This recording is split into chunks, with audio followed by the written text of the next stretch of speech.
নমস্কার বন্ধুরা, আবার নতুন ভিডিও নিয়ে চলে আসলাম আপনাদের সামনে। তো আজকে বানাবো একটা স্পেশাল দারুণ একটা রেসিপি, যেটা মাছ মাংস সব ভুলে যাবেন। এই রেসিপিটা যদি একবার ট্রাই করুন তাহলে আপনারা দেখবেন মাছ মাংস আর কিচ্ছু লাগছে না।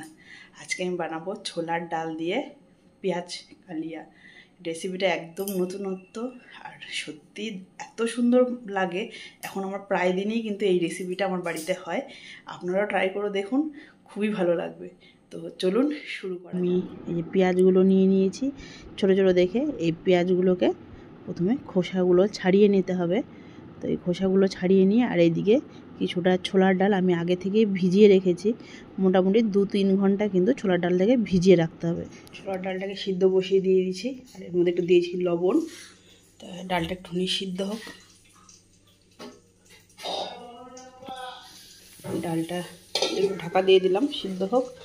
আর এদিকে আমি পেঁয়াজগুলো যে কেটে নিয়েছি, আর এই যে এই দুদিক থেকে চিড়ে দিয়েছি, পিছন দিক থেকে সামনের দিক থেকে দুদিক থেকে দিয়ে ভালো করে ফ্রেশ করে ধুয়ে নিলাম।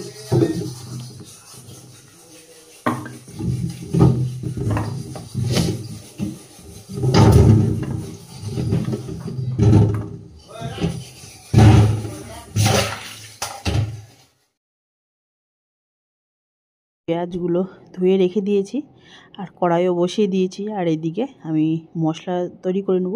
ওই জন্য দুটো বড় সাইজের পেঁয়াজ আর এই দুটো টমেটো, এগুলো সব কুচি করে কেটে নিলাম। কেটে নিয়ে এরপর এর মধ্যে দিয়ে দিচ্ছি কিছুটা রসুন, 4-5 পিস কাঁচা লঙ্কা, লাল দেখে নিয়েছি যাতে কালার হয়, আর কিছুটা আদা। এগুলোকে একবারে মশলা করে নিব, মানে পেস্ট করে নিচ্ছি। আর ওইদিকে তো আমাদের কড়াইটা বসানো আছে, কড়াই অলরেডি তেলটা গরম হয়ে গেছে। এবার আমি পেঁয়াজগুলোকে আস্তে আস্তে কড়াইয়ের মধ্যে দিয়ে ভাজা করে নেব। পেঁয়াজ যে কালিয়া করার জন্য ছোটো ছোটো সাইজের পেঁয়াজগুলোকে গোটা গোটায় নিয়ে রেখেছি। আর যদি কারো কাছে ছোটো সাইজের পেঁয়াজ না হয় তাহলে কিন্তু আপনারা বড় যে পেঁয়াজটাকে সেটাকে 4 টুকরো করতে পারেন। আর যদি মাঝারি সাইজের হয় সেখানে আপনি 2 টুকরো করে নেবেন, তাহলেও কিন্তু এমন কিছু পার্থক্য হবে না।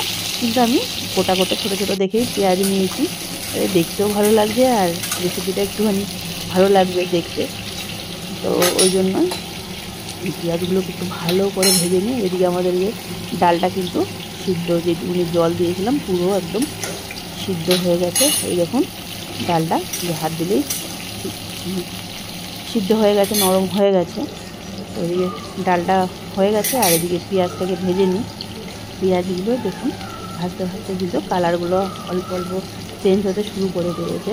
আর পেঁয়াজের উপরের মানে একদম সিম করে ভাজতে হবে, নাহলে কী হবে পেঁয়াজের ওপরের খোসাটা পুড়ে যেতে পারে আর ভেতরটা কিন্তু কাঁচা কাঁচা থাকবে, একরকমভাবে সিদ্ধ হবে না। এর মধ্যে সামান্য একটুখানি লবণ দিয়ে দিলাম আর এই পেঁয়াজটাকে ভালো করে উল্টে পাল্টে ভেজে নিচ্ছি। আর সিম করে দিয়ে ভাজার কারণ আর একটু ঢাকা দিয়ে দিলাম, যাতে কি পেঁয়াজগুলো ভেতরটাও মতন মানে ভাজাটা হয়ে যায়, নরম হয়ে যায়, আর ওপরটাও যাতে পুড়ে কিন্তু না যায়। এই যে হালকা একটু লালচে করে ভেজে নিয়ে আমি এবার পেঁয়াজগুলোকে তুলে নিলাম। আর বেশি ভাজার দরকার নেই, কারণ পেঁয়াজ তো বেশি অন্য সবজির মতো তো ভাজতে হয় না। তো যে পেঁয়াজগুলো ভেজে নিয়ে এক এক করে আমি তুলে নিচ্ছি। এরপরে এর মধ্যে দিয়ে দেবো জিরা, গোটা জিরা, কালো জিরে আর হিং ফোড়ন দিয়ে দিলাম। ফোড়ন দিয়ে যে আমি যে মশলাটা করে নিয়েছিলাম পেস্টটা, এবার এই পেস্টটা এর মধ্যে কড়াইয়ের মধ্যে সম্পূর্ণ দিয়ে দিলাম। দিয়ে এবার ভালো করে এই মশলাটাকে কিছুক্ষণ আমরা কষিয়ে নেব।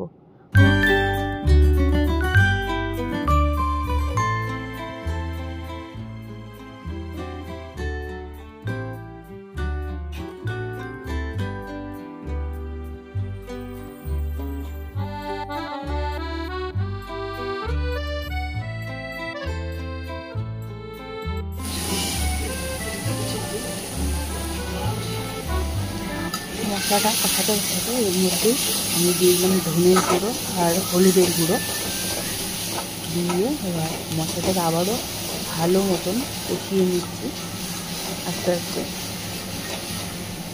মশলাটাকে কিন্তু ভালো করে কষিয়ে নিতে হবে। আর যেহেতু টমেটো যাতে গন্ধটা, টমেটো দেওয়া আছে, টমেটোর গন্ধটা যেন না থাকে। পেঁয়াজে তো গন্ধ থাকলে কোনো অসুবিধা নেই, কিন্তু টমেটোর একটা গন্ধ থাকে, সেটা কিন্তু ভালো করে কষিয়ে নিতে হবে। এর মধ্যে আমি ডালগুলোকে কিছুটা কষানো হয়ে গেল আর আমি ডালগুলোকে দিয়ে দিলাম। আর ডালগুলোকে বেশি সিদ্ধ করার নেই, কারণ যেহেতু আগে আমরা আলাদা করে সিদ্ধ করেই নিয়েছি। নিয়ে এরপর একটুখানি আবার একটু ভালো করে করতে থাকো। এই ডালগুলোকে আবার ডাল সমেত দিয়ে আমি ভালো করে নাড়াচাড়া করে কষিয়ে নিচ্ছি। মশলাটা যত কষাবে তত কিন্তু খেতে দারুণ টেস্ট লাগবে। যে দেখুন ধীরে ধীরে আমার মশলা জলটা শুকিয়ে গেছে, ওই জন্য আবার একটুখানি পরিমাণে দিয়ে দিলাম জল, দিয়ে ভালো করে নাড়াচাড়া করে নিচ্ছি। আর দেখুন ধীরে ধীরে কিন্তু মশলার তেলটাও বেরোতে শুরু করে দিয়েছে। যেহেতু টমেটোটা একদম পাকা ছিল লাল, আর কাঁচা লঙ্কাগুলো লাল দেওয়াতে কালারটা কিন্তু দারুণ হয়েছে। আমাকে কিন্তু এক্সট্রা লঙ্কার গুঁড়ো, যে কাশ্মীরি লঙ্কার গুঁড়ো, সেটা দিতেই হয়নি, তাতেই কিন্তু দারুণ একটা কালার চলে এসছে। এবার আমি এর মধ্যে ভেজে রাখা যে পেঁয়াজগুলোকে সেগুলোকে দিয়ে দিলাম, দিয়ে আবার পেঁয়াজ সমেত ভালো করে কষিয়ে নিচ্ছি।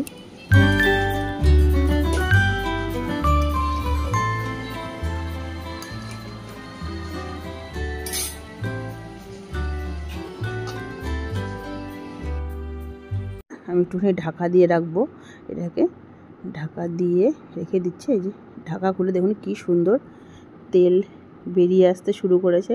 আর পেঁয়াজগুলো কিন্তু দারুণ একদম ভেতর থেকেও নরম হয়ে গেছে, মজে গেছে। আর এবার এর মধ্যে দিয়ে দেবো সামান্য একটুখানি ঘি, এই যে, আর ঘিটা দিলে কি টেস্টটা আরও দারুণ হবে। তারপরে ঘি দিয়ে আবার একটুখানি ভালো করে নাড়াচাড়া করে নিয়ে, আপনারা কেউ চাইলেন আরেকটু এরকম শুকনো শুকনো রাখতে পারেন, কিন্তু আরেকটু ঝোল দিয়ে ঝোল ঝোলও রাখতে পারেন, যেরকম খুশি। আর এটা এরপরে এর মধ্যে দিয়ে দিচ্ছি কুচনো কিছুটা ধনেপাতা দিয়ে, তাতে কিন্তু সেন্টটাতে আরও বেশি টেস্ট আবার কি দ্বিগুণ বেড়ে যাবে। আপনারাও কিন্তু বাড়িতে এই রেসিপিটা ট্রাই করতে পারেন, হেভি লাগবে। মাছ মাংস কোনোটাই প্রয়োজন হবে না। আর এই রেসিপিটা এমনই, আপনি ভাত রুটি সব কিছুর সাথেই খেতে পারবেন, আর স্বাদেও কিন্তু দারুণ।